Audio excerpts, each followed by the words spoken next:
व्रतों में सर्वाधिक महत्वपूर्ण व्रत एकादशी का होता है। ज्योतिषा की माने तो एकादशी का नियमित रखने से मन की चंचलता खत्म हो जाती है, धन और आरोग्य की प्राप्ति होती है। पुत्रदा एकादशी का व्रत संतान संबंधी समस्याओं के निवारण के लिए जाना जाता है। पौत्र माह की पुत्रदा एकादशी विशेष फलदायी मानी गई है। इस उपवास को रखने से संतान संबंधी हर चिंता और समस्या का निवारण हो जाता है। 21 जनवरी यानी कल साल की दूसरी एकादशी पौषपुत्र एकादशी हिंदू पंचांग के अनुसार इसमें पौत्र एकादशी 21 जनवरी यानी कल मनाई जाएगी। एकादशी तिथि 20 जनवरी यानी शाम 7:26 से शुरू हो रही है। इसका समापन 21 यानी कल 7:26 पर खत्म होगा। पौषपुत्र एकादशी के पारण का शुभ मुहूर्त 22 जनवरी को 7:14 से 9:21 तक रहेगा। इस बार पौषपुत्र एकादशी बेहद खास मानी जाएगी क्योंकि इस दिन पुष्कर योग, शुक्ल योग, रोहिणी नक्षत्र का संयोग बनने जा रहा है। पुत्र का महत्व। पुत्र शब्द का अर्थ होता है पुत्र को दाता, चूंकि ये एकादशी पौष के हिंदू महीने के दौरान पड़ती है। इस पौष पुत्र एकादशी के नाम से जाना जाता है।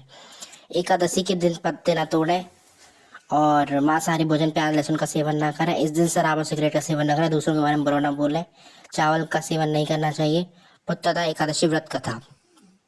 किसी समय भद्रावती नगर में राजा सक्रेतु का राज्य था। उसकी पत्नी का नाम शव्या था। संतान नहीं होने की वजह से दोनों पति पत्नी दुखी रहते थे। एक दिन राजा और रानी मंत्री को राजपाट सौंपकर वन को चले गए।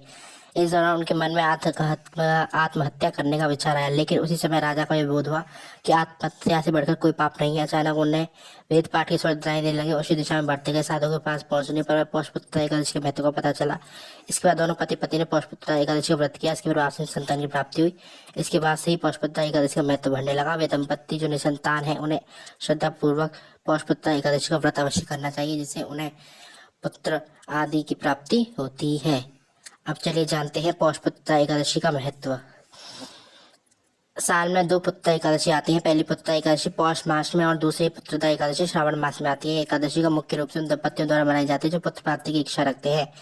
जो भक्त बड़ी श्रद्धा और समर्पण के साथ व्रत करते हैं, भगवान विष्णु भक्तों को सुख, समृद्धि और मनोकामना पूर्ण का आशीर्वाद देते हैं। दक्षिण भारत के कुछ क्षेत्रों में पौषपुत्र एकादशी को वैकुंठ एकादशी, स्वर्गवथिल एकादशी और मुक्त कोटि एकादशी के रूप में भी मनाया जाता है।